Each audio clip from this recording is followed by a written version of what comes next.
I'll get it for you afterwards. Turn audio on. Get it. This is Facebook Live. 7, 5, 3, 2, 1. Hi everybody, good afternoon. I'm Teresa Priolo. I am the host of Lyme and Reason, our third installment in our series, which we are very, very proud of here.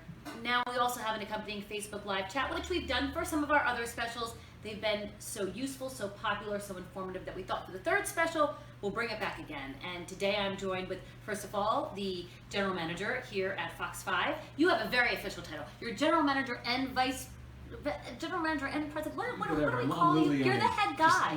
Great. You're the big guy. You're the big boss. Lou Leone here at Fox 5. He is the reason why we started down this journey to investigate and report on Lyme disease. He has a very special connection to it, and he's been a huge champion in the fight against Lyme and really getting as many answers as we can. And today we are also joined with a very special guest, Dr. Richard Horowitz, who is the author of 2 books, which I have here. His latest one is How Can I Get Better? And his first one is Why Can't I Get Better? And so, hi doctor, how are you? Great, thanks for having me. Great to have you here. We're gonna dig right in because the people that are watching, first of all, are really familiar with how destructive, dangerous, deadly Lyme disease can be. So why don't we start with you telling us a little bit about yourself, about your practice, and why this is a cause that matters so much to you. Sure. So I'm a board certified internist. I did my training at the Mount Sinai system in hospitals here about 30 plus years ago. I moved to upstate New York around Poughkeepsie, Hyde Park, and didn't realize at the time that I was moving into the largest Lyme endemic area in the United States, which was Dutchess County.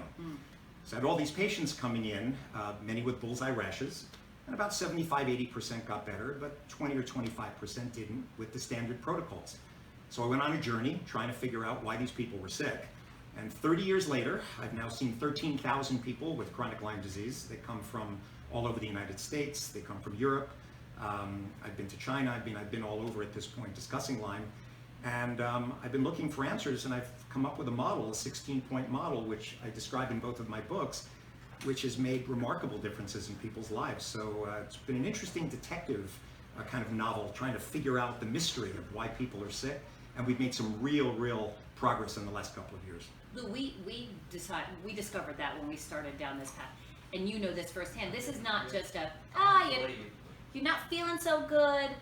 It might be Lyme. It's probably Lyme. This is a disease that takes a full-fledged investigation to get to the root of it.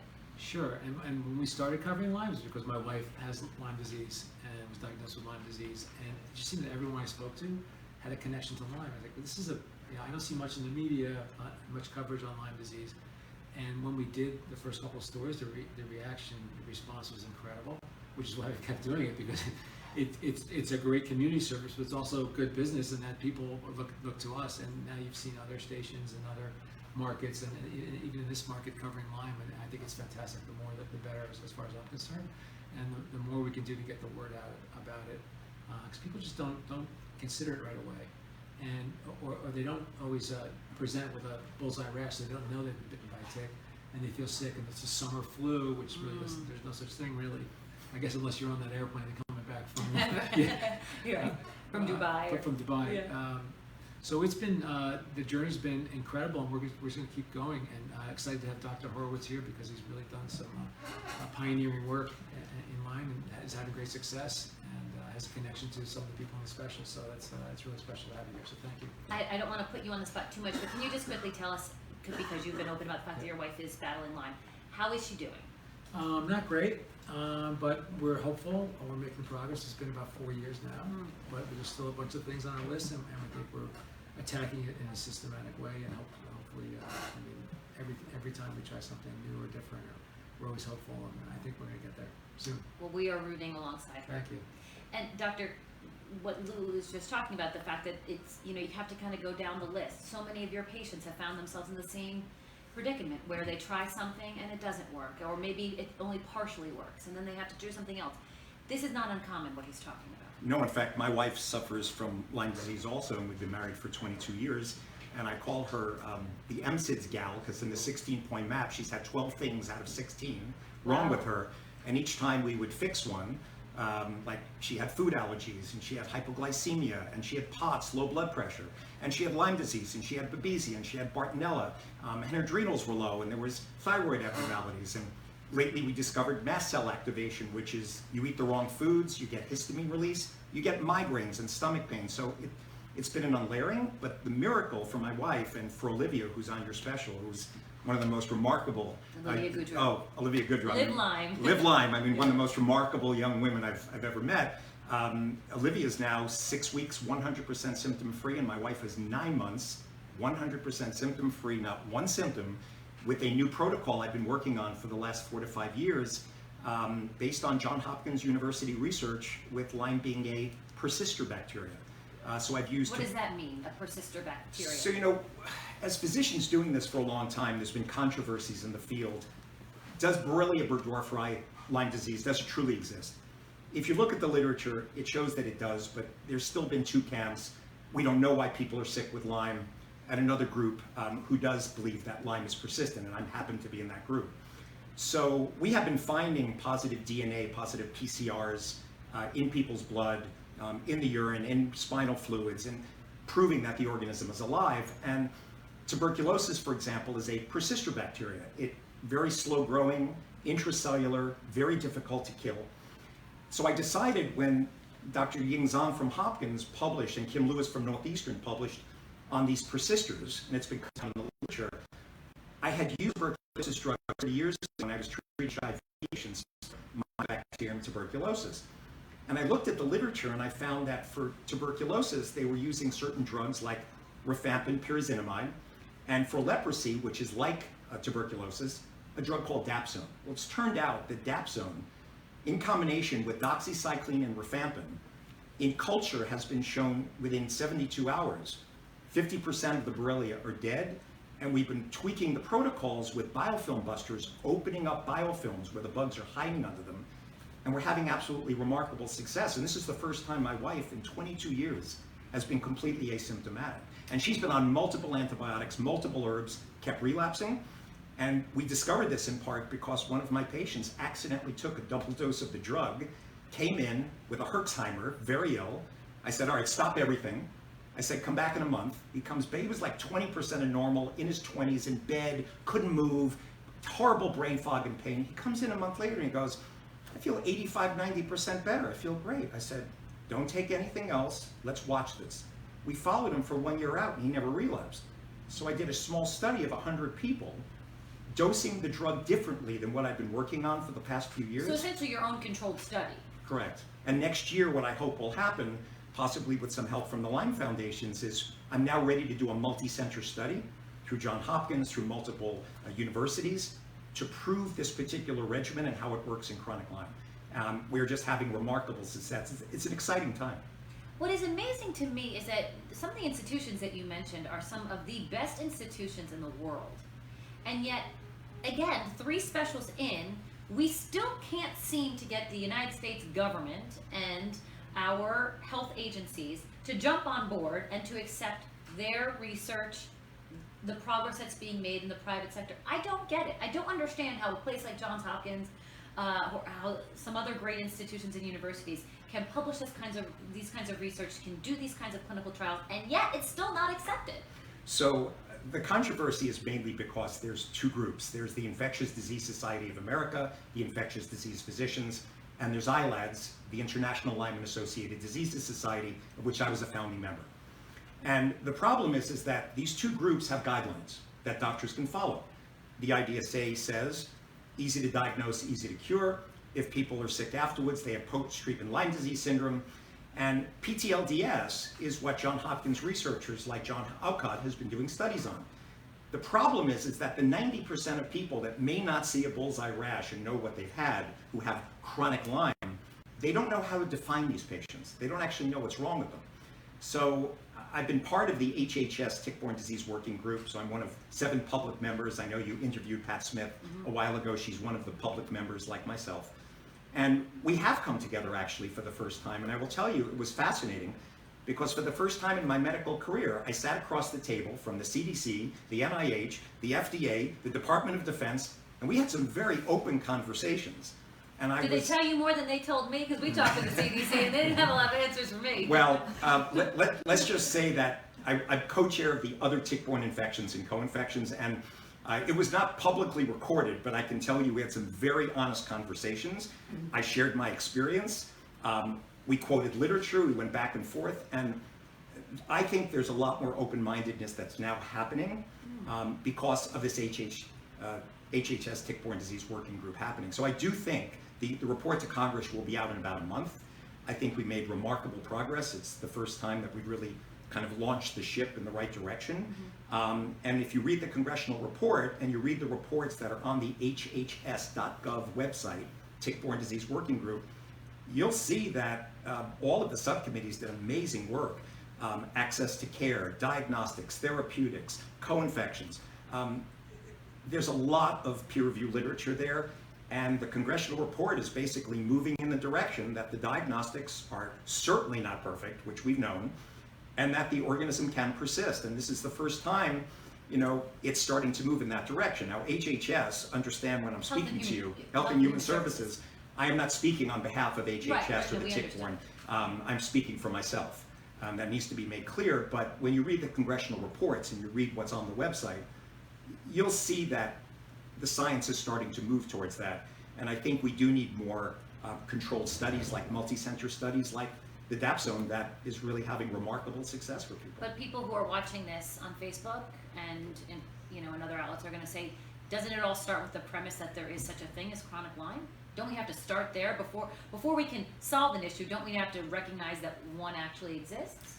Yes, absolutely. And when you look at the fact that, and I really learned this from the HHS Tick-Borne Disease Working Group, when we were having our conversations, they weren't really sure, how do you define chronic Lyme disease? So I just submitted 2 articles into the medical journals. They're under peer review process right now.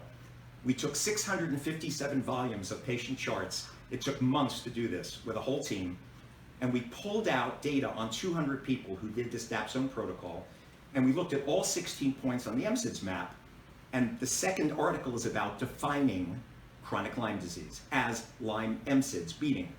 You'll see in the study, when eventually it is published, that these people not only had Lyme, but over 50% had Babesia, which is a malaria-like parasite. It's like getting malaria on top of Lyme. It's a co-infection. It's a co-infection. It's in the ticks. It's frequently transmitted at the same time when people get Lyme. A lot of doctors don't know that. But for anyone listening, if you have Lyme and you have day sweats, night sweats, chills, flushing, air hunger, I can't catch my breath, and unexplained cough, those are classic symptoms of babesiosis. But we found that Babesia duncani, a strain of this organism, is now in the Northeast. We found that over 20% of our patients, well, it's only supposed to be on the West Coast. The birds, we believe, carried it over.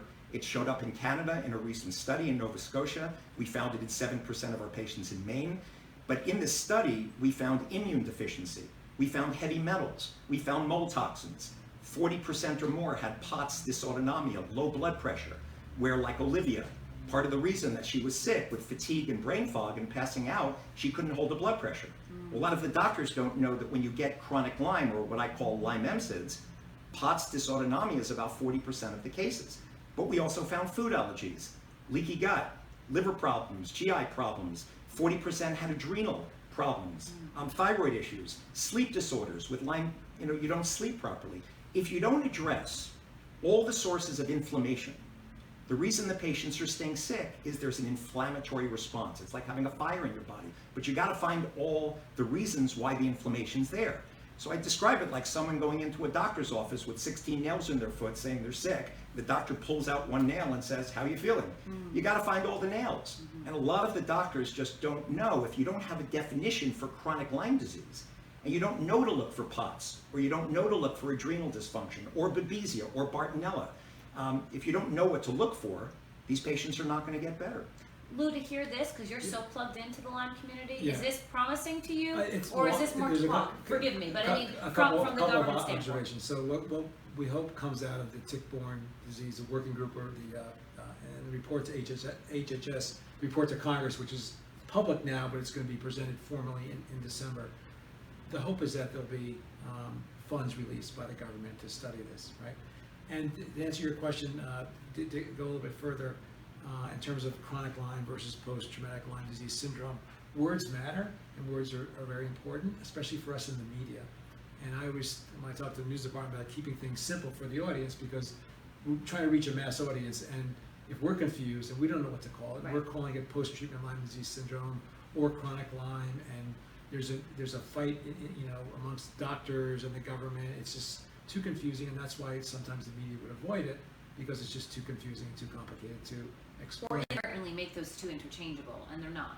Well, they can be interchangeable, but I think it's important that we come to grips with it and have a concerted effort to define it properly, and then we can get the word out. It'd be a lot easier to get the word out. But this is all very important stuff, but we're getting really into the weeds, which is great for the people in the Lyme community to hear what Dr. Horowitz has to say. I believe so. This is fantastic. I'm glad. Again, thank you for coming here and talking about this stuff. It's so important. I want to mention, just Yeah. because we are talking about the federal government, that I reached out to Senator Schumer's office as one of the, highest elected Democrats in the country. I asked his office, what are you doing? How are you pushing this forward? You represent a state where we have some of the highest cases of Lyme disease anywhere in the world.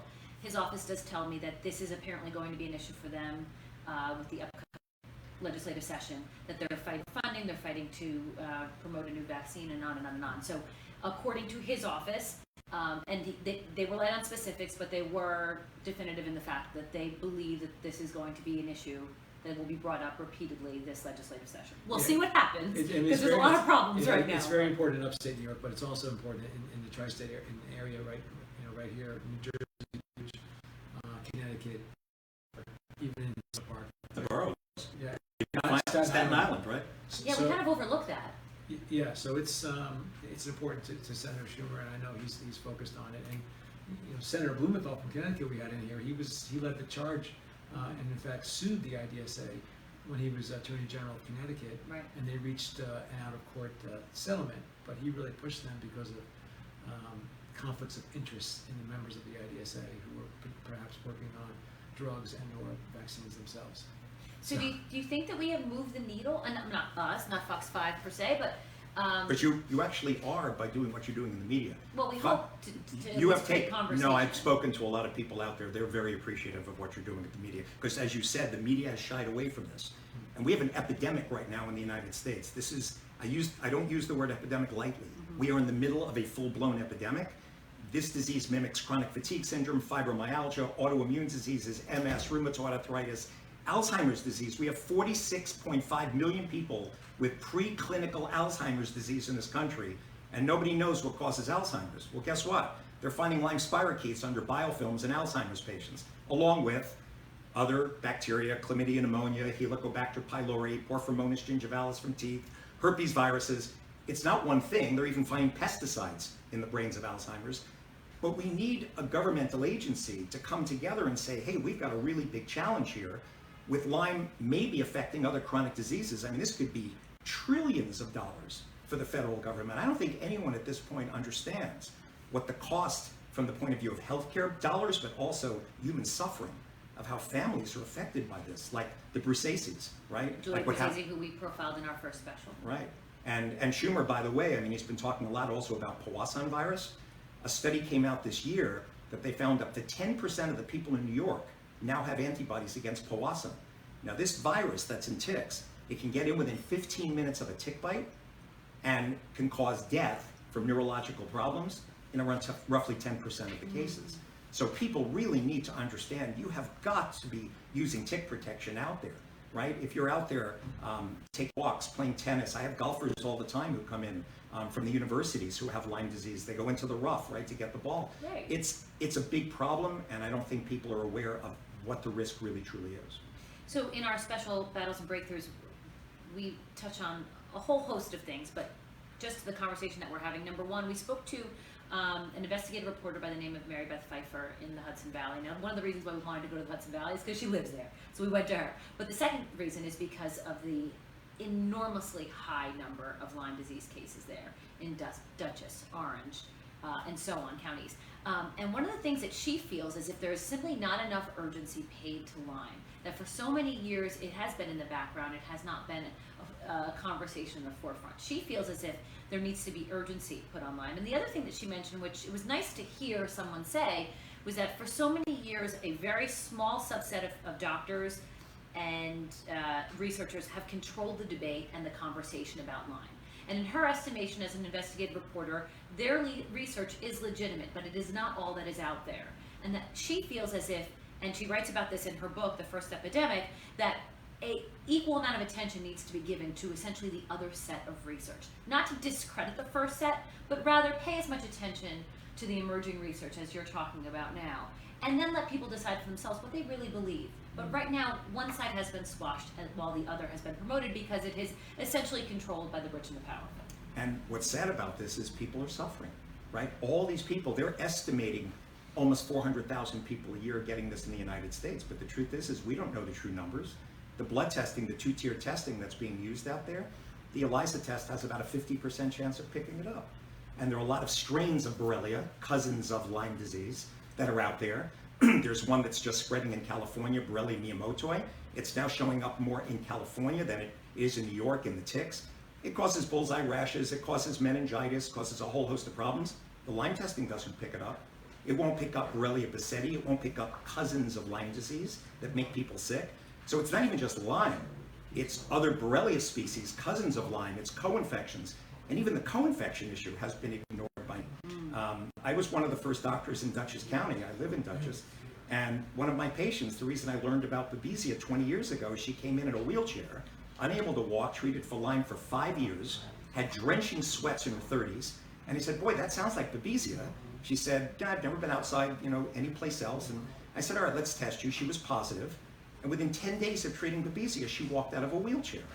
And people... How did you treat the Babesia? What did you do? I used a specific drug regimen, which it was about 6 months before it was published in the New England Journal of Medicine, called Mepron and Zithromax, so atovaquone and azithromycin. I had... Well, that's a mouthful. It is a mouthful. And in any case, they call it liquid gold. The stuff Okay, is that's very... easier. Doctor, I can remember that. Atovaquone is very expensive. Okay. And one of the HMOs didn't like, by the way, that I had used this because I was picking it up in many patients getting better.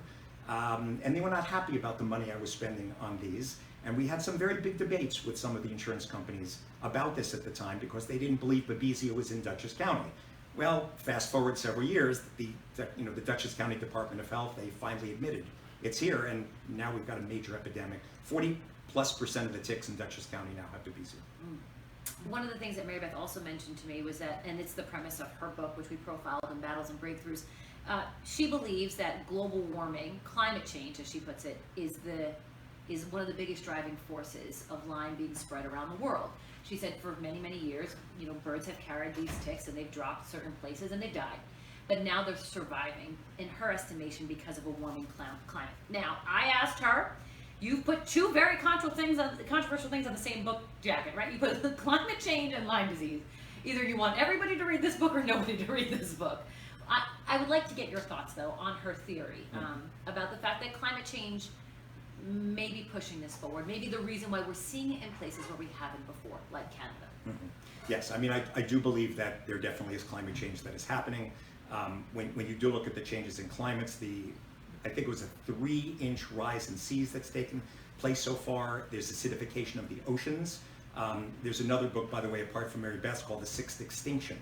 And it's talking about all the carbon dioxide we're pumping into the environment. It's making it into the oceans. It's acidifying the oceans. The coral reefs are dying. I mean, there's a whole ecosystem problem that's going on. And in Dutchess County, the problem is, and in many other places, the foxes would normally get the mice.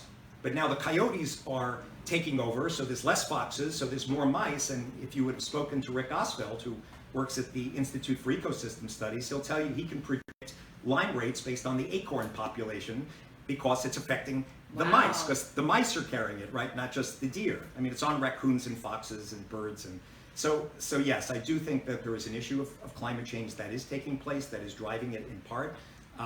But when you just look at the sheer fact that an adult female lays 2,000 to 3,000 eggs in a 2-year cycle, that's a lot of ticks that are coming out. Yeah, that is. So, I mean, if you just do the math, after a while, it's going to catch up with people. And what's also a little bit scary is that some of these tick-borne infections go from the mother tick directly into the eggs.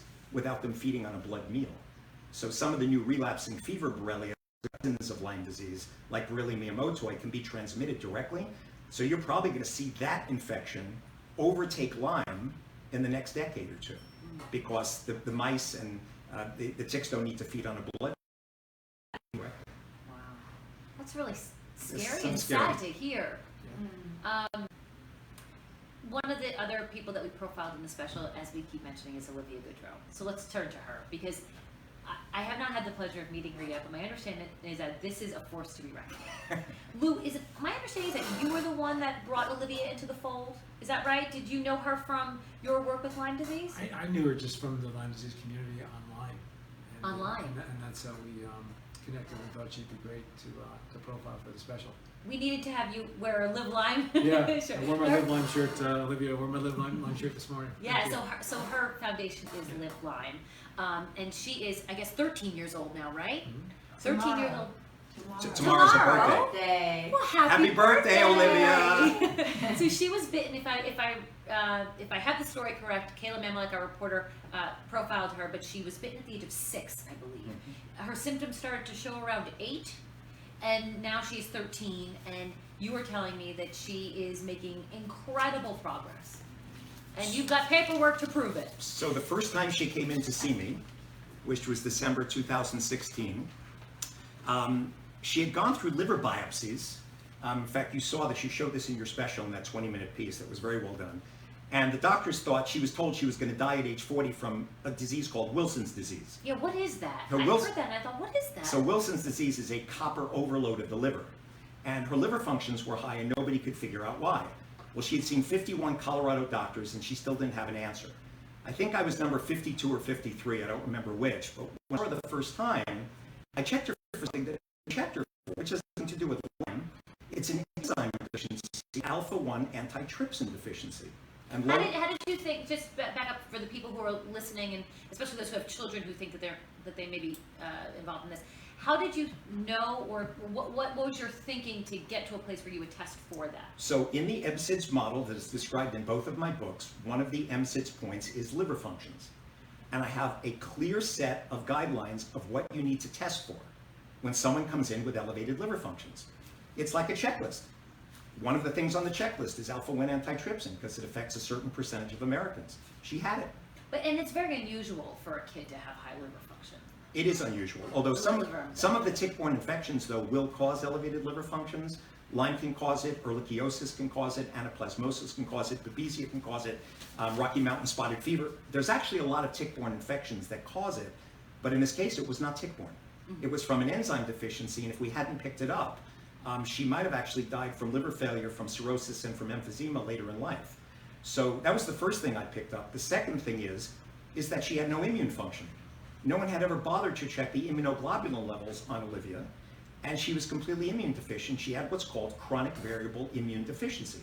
If you've got bacteria like Lyme in your body, you need a healthy functioning immune system to fight it. She had none. So now she's on IVIG, immunoglobulin therapy, getting a lot of help. She also used to pass out all the time.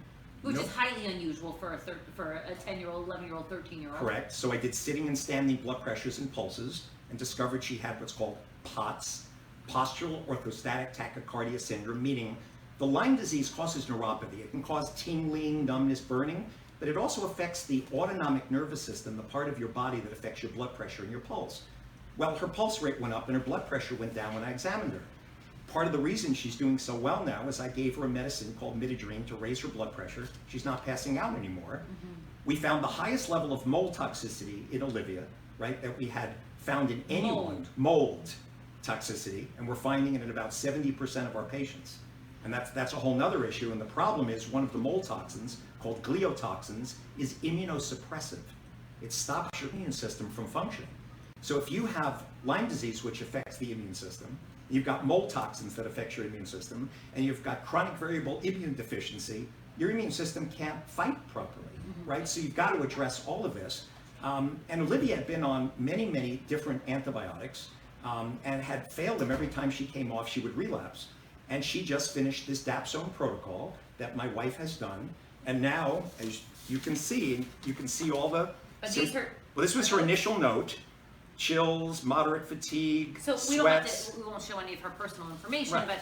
but just to quickly hold it up, you have a lot of different words that are circled here. Those were all of her symptoms. Those are the symptoms. I mean, It's a lot. this looks like almost like one of those kids not crossword puzzles, but like those ones that you find the words where you're like, okay, let me go this way and this All the way. words are in there. Yeah, somewhere, And, right? and now, when you look, 2 years later, 100%. List No brain- improvements, no brain fog, no no joint joint pain, no tiredness, I feel great. Do I have symptoms? None. She is 100% with no symptoms off antibiotics. Now this is important because I've seen over 13,000 Wow. patients. The majority relapse when they stop antibiotics. It is a chronic persistent infection. There is no doubt about this. I've been doing this for 30 plus years. This protocol using these new persister drugs like Dapsone that I published in the literature, and I have 2 papers in review right now on Dapsone on 200 patients who did it. We found statistical significance in every symptom: fatigue, brain fog, memory concentration, joint pain, muscle pain, nerve pain, sleep disorders. It all gets better. Now, there's tweaks to the protocol, but it's very exciting for the Lyme community, Yeah. who's been looking for answers for so long. I'm so excited because it's the first time in 30 years that my wife is 9 months without symptoms. Olivia's 6 weeks out without symptoms, right? Great birthday present. And I have patients now who I've never been able to get off antibiotics that are staying off for the first time. But the ones who don't, who fail the protocol, every one of them has Babesia and Bartonella. They all have these co-infections, and this is one of the big things that has been missed in this medical mystery, right, called chronic Lyme, which is why when I call it Lyme MSIDS, discussed in how can I get better and why can I get better, you've got to go through this piece by piece. Look for all the infections, look for the low blood pressure, look for the immune function. Are you sleeping? Do you have food allergies? Anything that causes inflammation and then damages the body, you've got to address it all, and that's how people get better. So I don't know if anybody's asking us this question on Facebook, but one of the questions that I have is, you mentioned, especially with Olivia, high doses of antibiotics, really upping it. Are you concerned though that with 2 things? Number one, by upping the doses so significantly that there may become a resistance to it down the road, and therefore that sort of cancels out that antibiotic from being used? I'm using layman's terms here because I don't know the answer to this, but and I certainly do not know as much as the 2 of you do on the issue of Lyme. But number 2, that they may have long-term effects, that the antibiotic could do any damage down the road, especially to somebody as young as Olivia. Right, so it's a great question. So first of all, they've never found resistance for Borrelia. What they found is, and Kim Lewis from Northeastern did the studies a few years ago, if he put in a vat with Borrelia, Burgdorferi Lyme disease, and gave him Rocephin, and then took away the Rocephin, 99% of the bacteria were dead, but 1% lived on. These are the persisters. The persisters grew. They gave them Rocephin again. Killed off 99%. Stopped it. 1% stays. So the issue, really at this point is, a lot of the doctors in my camp have been using long-term antibiotics because it is a chronic persistent infection. These new protocols, however, the reason there's no resistance is just like tuberculosis. When you have someone come in with tuberculosis, they'll give them INH, rifampin, and pyrazinamide, for example, 3 drugs. Why multiple drugs? It prevents resistance. I never use one-drug regimens. I use multiple, which helps prevent resistance. This is well known in infectious disease. And the thing about these new protocols is they're short-term. This protocol that I'm now working on with the Dapsone is a 7 to 8 week protocol, and that's it. So it's You essentially exciting. hit it hard and move on. Right, but I've also found ways to reverse the side effects. So for example, the biggest effect of antibiotics most people worry about is Clostridium difficile diarrhea. It's a bad I form know of the last word, I don't know the first. So it's a bad form of diarrhea, right? Okay. That you get. They call it C. diff. C. diff. Yeah, okay. So there's 100,000 cases in nursing homes every year in the United States, 500,000 cases in the US. Why? Because doctors treat upper respiratory infections and urinary tract and never give patients probiotics. So we use at least 3 probiotics, over 200 billion, with a type of a yeast called Saccharomyces boulardii, which has been shown to stop C. diff. So we protect the liver, we use liver support, we use gut support. I've been doing this now for 30 years. We know exactly how to protect patients. And with Dapsone, it has a lot of side effects, but we've learned with adequate doses of folic acid, you can hold the anemia in place. You can oxygenate your hemoglobin, it doesn't carry oxygen. We've learned with methylene blue and glutathione how to reverse it. I've worked on this now for several years, and most people, almost everyone, can now tolerate these protocols. And I'm looking at short-term, high dose, off, done. I mean, that's where I'm going now in my medical career. No more long-term antibiotics.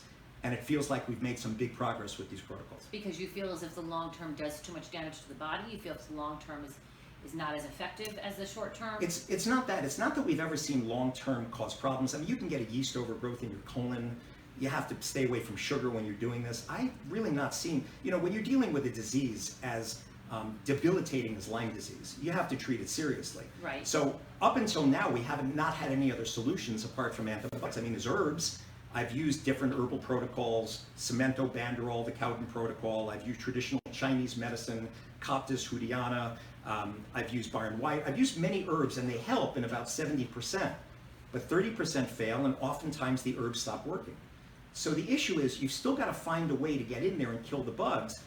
And I do what I call translational medicine, which is in the last few years, again, Johns Hopkins researchers, Eva Shoppe from the University of New Haven, they found biofilms surrounding these bugs. And part of the Dapsone protocol and the protocols we're using is multiple biofilm busters to open up the biofilms so the drugs can get in there. And we are finding, I mean, we're not sure, of course, the role of the biofilms yet, but it's part of this protocol. And we have seen Herxheimer reactions. When people take them, they get worse and then better. So I think some of these, like stevia, biocidin, oregano oil, peppermint oil, some of these natural herbals, they do seem to be having an effect. And again, we need good science and studies forward, but some very good early preliminary results that are very, very encouraging. I'm curious, what does oregano oil and peppermint oil actually do? What are their benefits? So Dr. Zhang and Eva Shoppe published this year from Johns Hopkins that they hit these persistiforms and help with the biofilms. So these are herbal protocols that actually go after the Borrelia and help with the biofilms. They essentially break it down. Yeah, yeah. And the thing about biofilms, what's interesting is, as Lyme doctors, we were not treating biofilms 5, 6, 7 years ago. We didn't even know that it applied in Lyme. Dr. Shoppe did one of the first studies where she found it in the skin. We know that there are biofilms to get a joint for pieces, knee replacement. Biofilms. Biofilms are on your teeth, which is why you go to the dentist to take the plaque off, right? But nobody knew it existed for Lyme. So the recent studies have shown that, and what we did is we then started trying it in a clinical practice. And I do think with these new persister drug and the biofilm busters, absolutely it's making a big difference. But when was the first time that you heard about something like this short, essentially like to hit it hard and then move on? Well, I follow it so closely that I've heard about it, and it's a strategy. We've tried a lot of different strategies, including many that Dr. Horowitz has mentioned. And I can tell you right now, my wife is off of antibiotics, but it's not saying she won't want to go back on them at a certain point. And she has been off and on them for quite some time, though. Yeah, she's been off for a while now, though. Okay. Have you tried? Not you, but has your wife tried these oils and other Sure. kinds of Yeah, things? absolutely. They have an effect, as Dr. Horowitz described in terms of Herxheimer reactions. She tried the oregano, stevia, and you can tell she reacts to them quite. And they're, believe it or not, you hear oil of oregano, but they're quite strong. Yeah. Yeah, absolutely. So for somebody who's watching who may not have access to the information that you have, I was actually asked the same question. Okay. So Dr. Horowitz has so what do people do? I mean, I think even yourself, you've cut back on your practice because you're doing so many other things. And how do we get more doctors involved in treating Lyme disease? And where do people go if they discover a tick bite or a rash? Where should they turn? or if they don't, too. Right. Or if they're sick, right? Where do they go? Well, I mean, the primary care doctor is usually the first doctor on board, but you know, I think the thing that's really stopped doctors from wanting to treat us is that Lyme, as you know, is not just a medical disease, it's a political one. And unfortunately, medical boards across the United States have gone after doctors for treating chronic Lyme because many of them have adopted the IDSA guidelines and not the ILADS guidelines.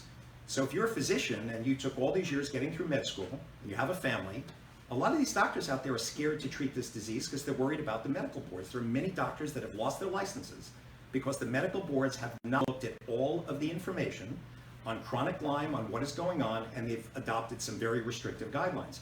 I don't think it's just a question that the doctors don't want to help patients. I actually feel it's fear.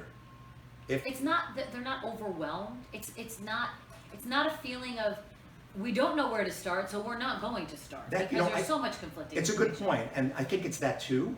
But if you use the 16-point MSIDS model, and you do this piece by piece, step by step, this is the model that I've developed over the last 30 years, and it works. So for someone, and I've taught over 100 doctors who've come through my clinics, through ILAD's preceptorship programs, from doctors who've come privately to me, and I've taught them the model, and they go back and they find it very useful. But you're right, it can be overwhelming because these patients are very complex. They have a lot of symptoms.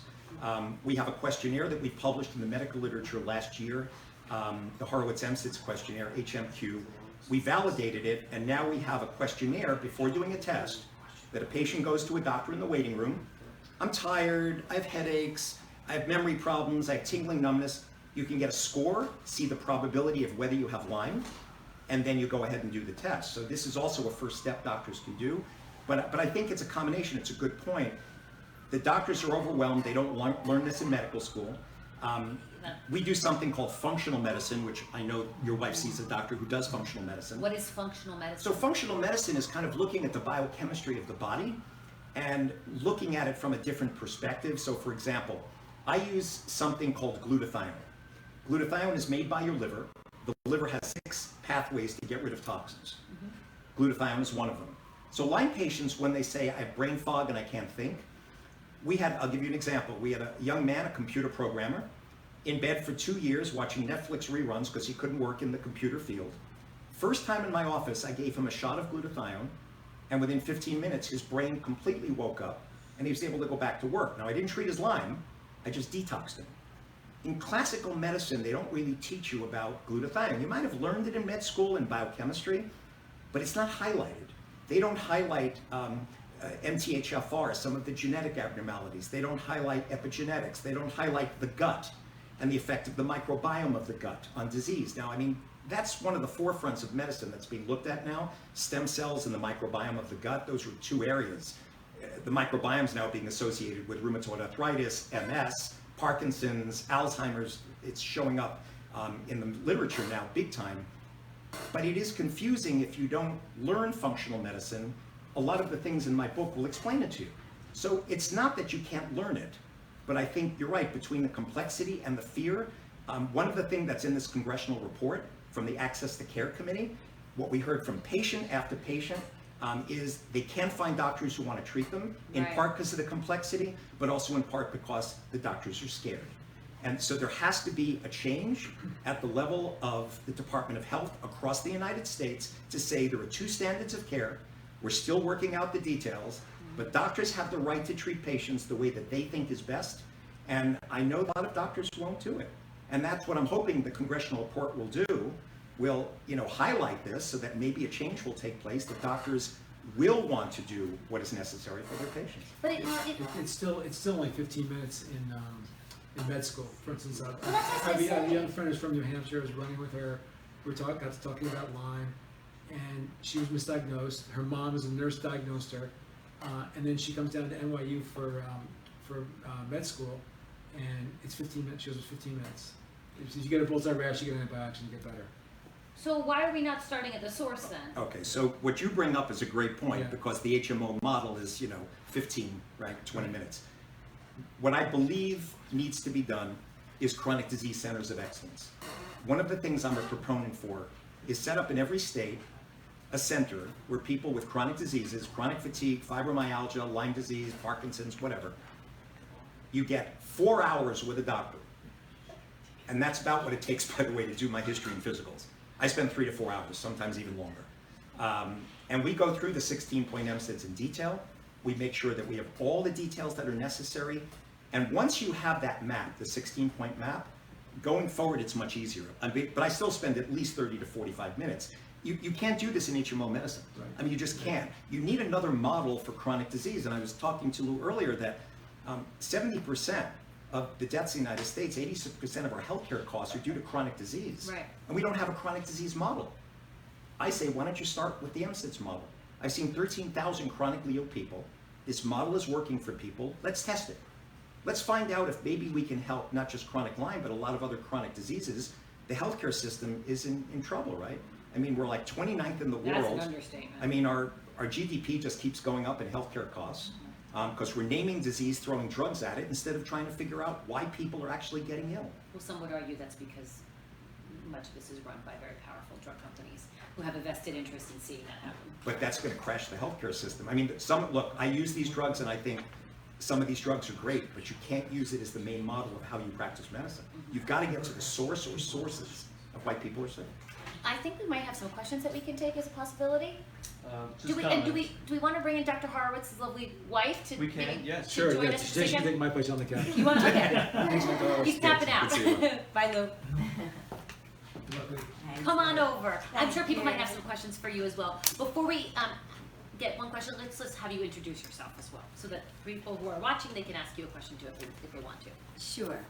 Where do I look? To me, to the camera, to anybody, your husband, it doesn't matter. It's very free flowing. Project, yes. Yeah. So I'm Lee Horowitz. I've been married to this amazing man for almost 22 years.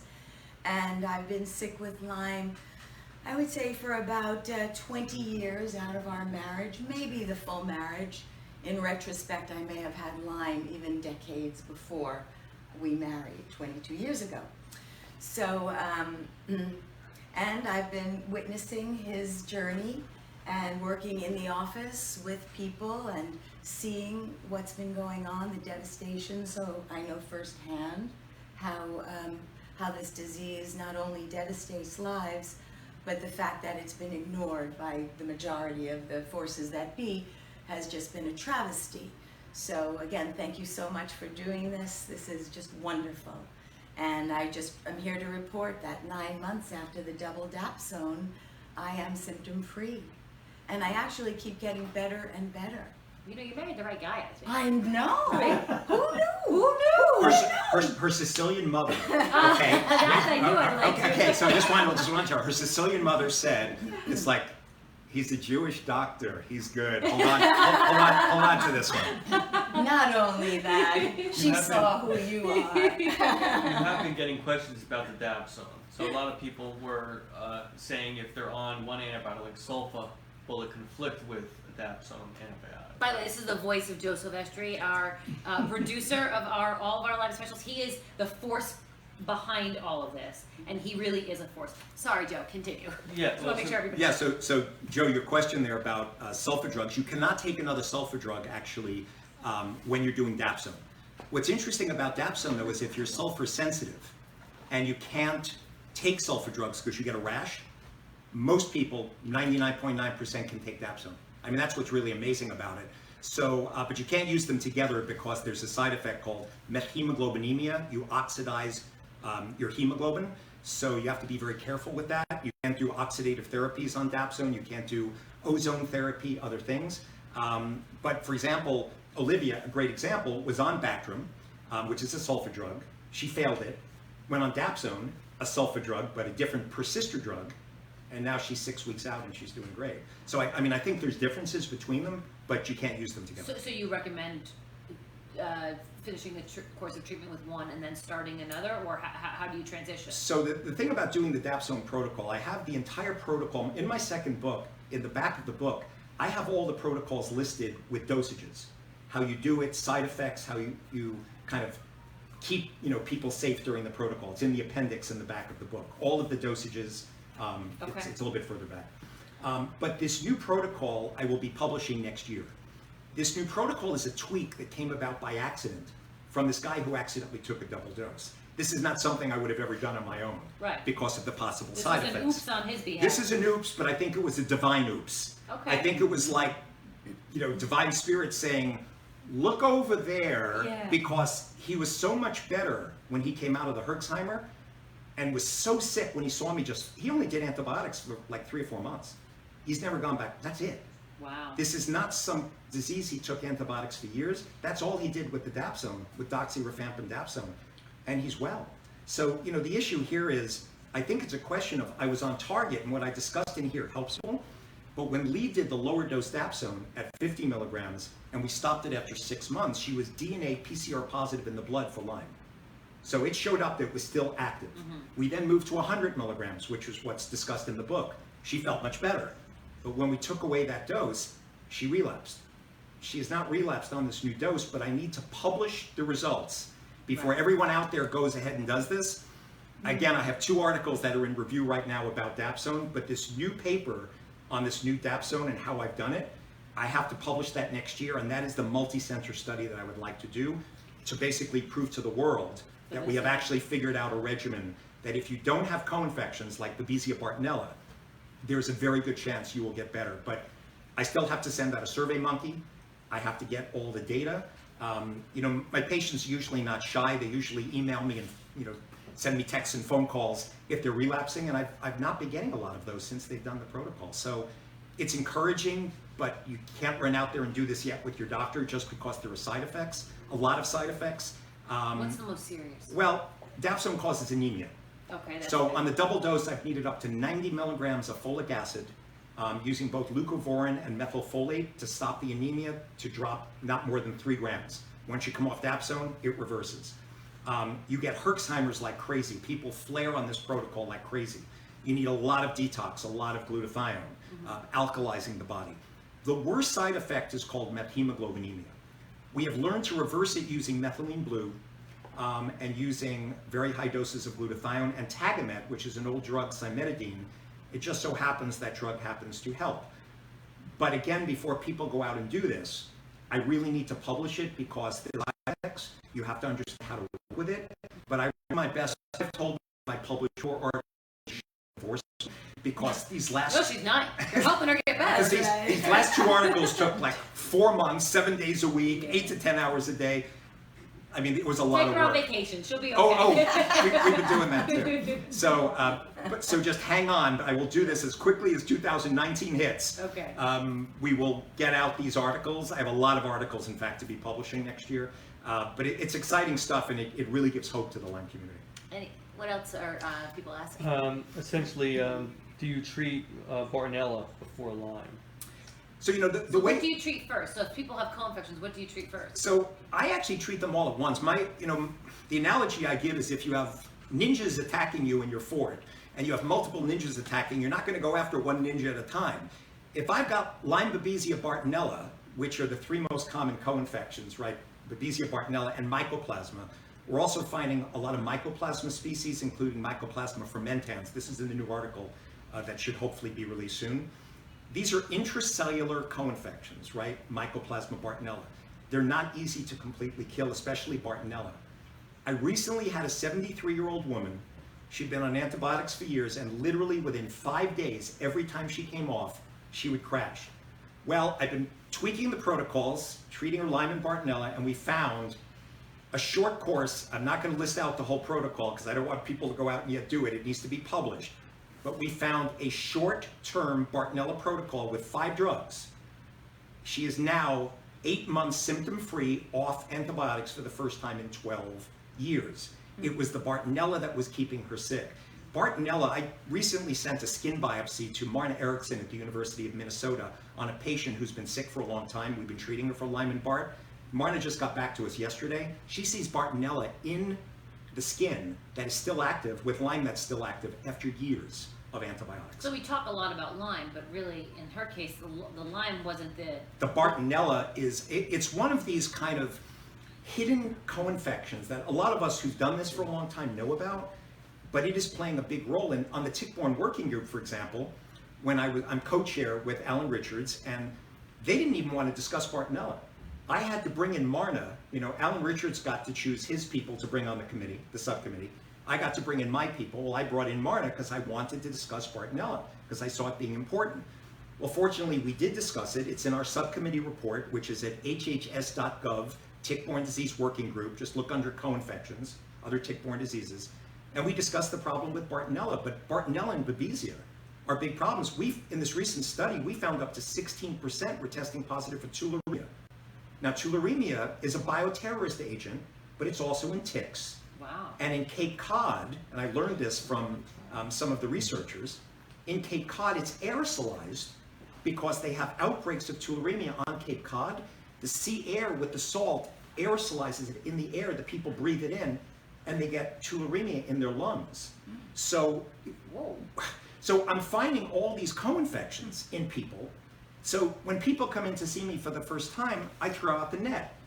I look for Ehrlichia, Anaplasma, Rickettsia, Rocky Mountain spotted fever, both types of Babesia, Babesia microti, Babesia Walwan duncani, tularemia, brucella. We found 10% of the patients had brucellosis. Brucellosis is a chronic intracellular infection causing chronic fatigue. Wow. So the problem is some of these infections are dormant, and then what we've seen is they sometimes reactivate. And we saw reactivation of herpes virus 6, viruses that reactivated, DNA PCR positive. This is in the new papers that hopefully will be published soon. So we're finding a lot of other infections keeping people sick. And this is part of unraveling the mystery, right, of why people are staying sick. And I'm absolutely convinced that co-infections, they're just playing a big role in keeping people sick. It is not just the Lyme disease. Absolutely. That we can continue on, I think, for forever on this because so little has been done and there is so much to say. But for those people who, I know we touched on this earlier, but for those people who are out there who are not living in New York, Chicago, a major metropolitan area, even London, or a place where they feel like they have access to the best and the brightest, let's just give them a very sort of quick path or easy steps to take if they feel like they are sick and they feel like they're not being heard. Your first stop is your primary care physician. Correct. And you ask for what? So there's a questionnaire. If you think you may have Lyme, there's a questionnaire called the HNQ. It is in the second book. It's been published by Dove Press last year. Empirical validation of the Horowitz MSIDS questionnaire. It took us 4 years to do the study with State University New Paltz researchers. It's been one of the most downloaded scientific studies ever in the history of this journal. You should have your doctor give you this questionnaire to see the probability. But I will tell you, one of the hallmarks of Lyme is migratory pain, and that came out in the questionnaire. Should people say that? Yes, so if you go to your primary care physician, and this is what you're looking for Lyme. I have good and bad days. My symptoms come and go. I have migratory joint pain, where one day it's in my elbow, 2 days later it's in my knee, 3 days later it's in my hip. I have migratory muscle pain. It's moving around my body. I have migratory neuropathy, tingling, numbness, burning, stabbing sensation. Migratory pain is the hallmark of Lyme. Now, in that article I published, there are only 7 things in medicine that cause migratory pain. If you went through med school and you weren't at the bottom of your class, you probably can differentiate hepatitis, ulcerative colitis, acute rheumatic fever. I mean, lupus is actually probably the most difficult because that can cause migratory pain, but I wonder whether some of the lupus patients reported in the literature may have actually had Lyme. But migratory pain is the hallmark. And if you have brain fog, memory problems, and your B12 levels are normal, your folic acid's normal, you don't have low thyroid. So test for B12, test for folic acid. So you do what's called a differential diagnosis. If you have pain, you want to look for autoimmune markers, right? And I have all of this listed, by the way. The exact workup is in the second book, How Can I Get Better? Let's say your doctor does it and is not familiar with Lyme. You certainly can go to an infectious disease doctor, if you can find one in your area. But I would suggest finding one that believes in chronic persistent Lyme and believes in the role of co-infections, because from my experience, if you don't believe in persistence and the role of co-infections, or look for POTS and renal dysfunction, the things listed on the MSIDS model, you're not going to get better. So most of the time, if you can't find a doctor locally, you look for a functional medicine physician. Okay. There's lots of organizations, ACAM, A4M, IFM, the Institute for Functional Medicine. I've lectured for them. They're very smart doctors who know the biochemistry of the body. They have an interest in Lyme because many of them speak to me. They've trained with me. You can try going to functional medicine physicians. ilads.org is their website. They will generally put you in touch with a doctor who's been trained in some of the methodology that we're talking about today. But ultimately, we're going to need training programs and many more publications, right, on what we've discussed today, because doctors need hard science. And there has, as you know, there has not been enough money basically put forward for this disease. So I've been doing it on my own for 30 years and, looking for answers. And thank God my wife now is now better. She's willing to put up with you. And I'm not easy. and I'll tell you, I'm not easy. I'm not easy. Most husbands aren't. Has a husband, though. But that's kind of the path people need to go on with this. But what I will say to people out there is just don't give up. Have hope. We're really finding answers, and I know a lot of the Lyme community, Bob Bransfield published on this, there's over 1,000 suicides per year from this disease. It is very prevalent. People get depressed, they get anxious, they get OCD, some get schizophrenia from this disease. They get Tourette syndrome. Don't give up hope, there's answers. And I say that because there are some people that are just devastated and they just don't know what to do, and there really is hope. And I put all of the work that I've done in these books, and doctors train with me all the time, and I think this HHS report that's going to come out and the research that's about, I think we're going to see some big changes in the next 5 years. Once it comes out, of course, we'll add it into our next special. We're going to leave it there because, like I said, we could continue to talk, and we have absolutely people who are asking such detailed questions because they want your expertise. They've been looking for it. They need it. Where can they find you? So Besides in your books? yes. And where can they buy the books? All All at once. they're on Amazon, they're at Barnes and Nobles, they're in all the bookstores. Widely available. They're widely available. Okay, and what's your website? Cangetbetter.com. That's easy enough. www.cangetbetter.com. Well, how'd you get that domain? You know, I mean, really. if you look at the books, why can't I get better? How can I get better? Can get that one better? would be taken of all of them. Yeah, I know. It's Cangetbetter.com. better.com. Yes. Could you take your wife on vacation, please? We just got back from vacation, Oh, okay. It was great. and it was great. That's what you wanted to know. I'm happy. By the way, for everybody who wants to watch our special, and we hope that they will, it is Lyme and Reason, Great Battles and Breakthroughs. It's airing tonight on Fox 5 at 10:30. And because not everybody who is interested in Lyme is in our immediate viewing area, we have also put it on YouTube. So they can watch the entire thing on YouTube. Also, our first 2 specials and all of the completed and raw interviews are on there as well. There's a whole host of information with talented and knowledgeable doctors just like you, who hopefully will get a little bit of information as they want. But you said there's a lot of research being done. There are a lot of answers out there. Unfortunately, there's still many more questions. That's true. Well, thank you very much, Doctor. It's my thank pleasure. you, Lee. Thank Thank you, you, everybody. Teresa. You can continue to send us questions, and maybe perhaps we can try to compile them and send them to Dr. Horowitz. And if he has the time, he can answer some of them. But of course, you can also find them on his website. Have a great day, everybody. I'm going to see you tonight at 5 o'clock on Fox 5 News because I'm previewing Lyme and Reason. And then, of course, we'll see you tonight at 10:30.